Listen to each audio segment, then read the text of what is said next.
Hello, welcome to Gaming Night with Choco, and the featured game is Nights of Azure 2, Bride of the New Moon. So I've come to realize that I'm not consistent, and there are people who have very short attention spans, so I decided, well hell, why not just make it more simple and make it short, and it could just be anything. So I'm actually playing this game and I actually like it. I've always seen myself a fan of like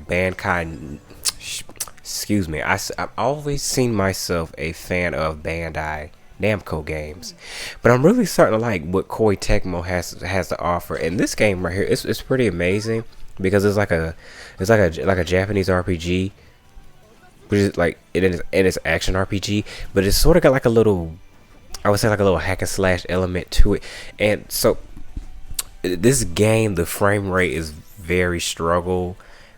I remember reading somewhere that somebody said that I guess they didn't have the budget to do the second game, so they try to overcompensate with this game, which is why it has like the frame rate issue. But because well, from what I've realized, a lot of Vita games that get ported over to the PlayStation 4, it has frame rate issues. This game, for example, I don't know if there's a game called Blue Reflection, which is actually really good, and I might have to see if I actually said that game correctly. Let's see. Yes, Blue Reflection, which is actually a really good game, and these games are great, but they suffer from just frame rate issues. And with these my thing is that whenever developers port a Vita game over to the PlayStation 4 or 3, it's like they do not hide it. Like, you can tell for a fact that it's like a straight up Vita game. So off that matter right now, okay, do you have the PlayStation 4? No, I absolutely, my brain, y'all, my brain, I haven't been doing this for a while, so my brain all off and whatnot. Okay, so the question is, do you have a PlayStation 5? No, I do not have a PlayStation 5 because, I mean, $1,000, that's like a stack. That's like rent right there. Bruh, is you serious? For real? Nah, because my thing is that I already dropped like 300, not 300, I dropped 300 on the PlayStation 4, and I'm gonna pretty much ride that till the tires fall off of it. Then on top of that, if you notice, whenever a game system comes out, during the first few years of the launch, date, they pretty much release the games on the newer console and the older consoles sort of like simultaneously. So I'm fine for now. Some of the games that I want on PlayStation 5, it's on the 4, except for that Ratchet and Clank Rift Apart game, which I mean, it sucks, but you gotta understand that with the latest technology, the PlayStation 4 cannot run that game and all that mess and whatnot. And also, I would like to address another thing. Pokemon United, it's a pretty decent game, becoming a little overrated. I played it. I like it. It's pretty cool. I haven't played it like in a week or so. It has a pretty good community and whatnot. If you like Discord and like the chat while you're playing games, it's pretty out there, I have to say. That's the thing. It's like everybody's like Bandai Namco, but I'm really starting to really like Koei Tecmo. And also, I really do like the people, the company XC Marvelous, because they make some pretty good underrated games too. If you ever get the chance, pick up this game.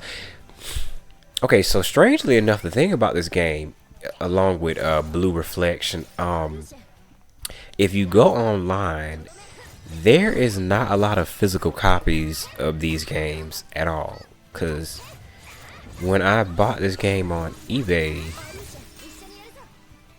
I probably seen only about maybe 20 listings, which I found that kind of strange. I found like maybe 20 auctions of this game, but I think I got it pretty good. I got it for like $20, but Unfortunately, and this is my pet peeve. This will drive me up the wall every time I buy a damn game. I cannot stand this.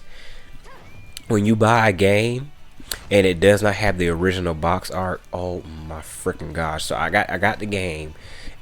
CD's in great the disc is in great condition. I get this freaking generic ass box art. I don't like it. It bothers me. I know it sounds so petty, but it freaking bothers me. Like even for real, like if I go on eBay and if I buy like a PlayStation 2 game, like for real, it has to be CIB, case and box. It has to have the case, the box, the manual, and the disc. I mean, cause I don't know if you guys know, but back in the day, like when you had like PlayStation 2 and like GameCube games, you actually had like you had the manual. Yes, the games had manuals in it. Did you know that? Which is why I remember when I upgraded to the PlayStation 3 and I was buying games, I was like, okay, where's the manual at? So I turn on the game and whatnot, and it says. I turn on my game. I turn on like one of my PlayStation 3 games, right?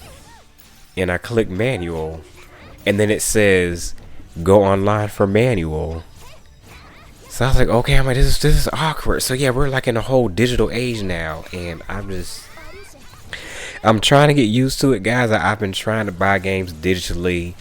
It's a whole new ball game for me. It's definitely like a complete culture change I have to shift into, which I really don't want to. When I see there's like a game system, what was it? I think it was like the PlayStation or the Xbox where you get like the digital version where it does not like play like hard copies. I'm like, oh my gosh. But anyways, I have done enough rambling for today.